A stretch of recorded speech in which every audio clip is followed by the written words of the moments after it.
Assalamualaikum warahmatullahi wabarakatuh.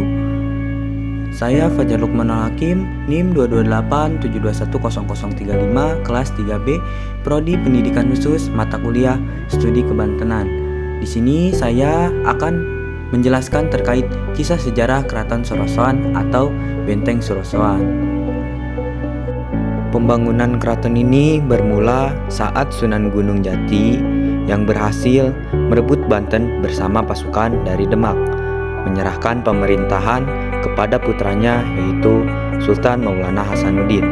Keraton Sorosoan ini dibangun dalam 4 tahap.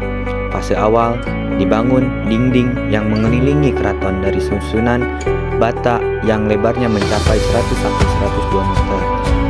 Pada fase kedua, dibangunlah dinding bagian dalam yang berfungsi sebagai penahan tembakan dari bastion.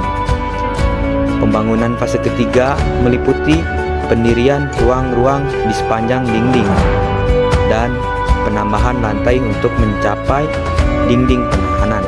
Pada fase keempat, dilakukan perubahan pada gerbang utara dan gerbang timur. Dalam sejarahnya, Keraton Sorosoan ini pernah beberapa kali mengalami penghancuran. Keruntuhan pertama terjadi pada 1680 ketika perang antara Sultan Ageng Tirtayasa dan Sultan Haji.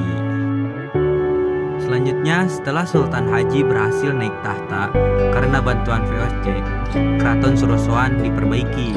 Sultan Haji meminta bantuan seorang arsitek Belanda yang bernama Hendrik untuk membangun kembali keratonnya. Atas jasanya itu, Laurens Cardel yang kemudian masuk Islam diberi gelar Pangeran Wiraguna oleh Sultan.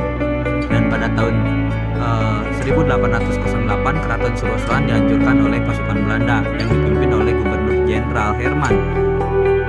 Serangan ini terjadi karena pihak Kesultanan Banten menolak 3 permintaan Belanda, yaitu Kesultanan harus mengirimkan 1000 orang rakyat setiap hari untuk dipekerjakan di ujung Kulon. Yang kedua, menyerahkan Patih Mangkubumi, warga Diraja, ke Batavia. Sultan harus memindahkan keratonnya ke daerah Anyar. Yang ketiga, karena Sorosoan akan dijadikan benteng Belanda. Untuk selanjutnya, yaitu bangunan Keraton Sorosoan.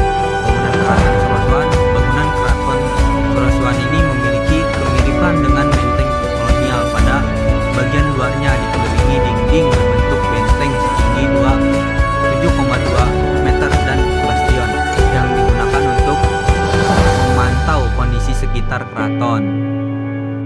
Bastion keraton ini berjumlah 4 dan di antara bastion tersebut terdapat bangunan melengkung. Keraton Sorosoan memiliki beberapa pintu masuk, tetapi saat ini Benteng Sorosoan ini hanya tersisa 2 pintu saja yang terletak bagian utara dan timur. Pada bagian tengahnya terdapat bekas pemandian Sultan dan beberapa kolam lainnya yang disebut Rara Denok dan Pancuran Mas. Sumber air pemandian tersebut dari suatu tempat bernama Tasikardi atau danau. Sisa-sisa bangunan Keraton Sorosoan telah terpendam di dalam tanah. Sisa bangunan yang masih dapat dilihat setelah dilakukan pemugaran antara lain tembok keliling, struktur fondasi bangunan, struktur lantai, saluran air, dan kolam pemandian. Mungkin itu saja. Wassalamualaikum warahmatullahi wabarakatuh.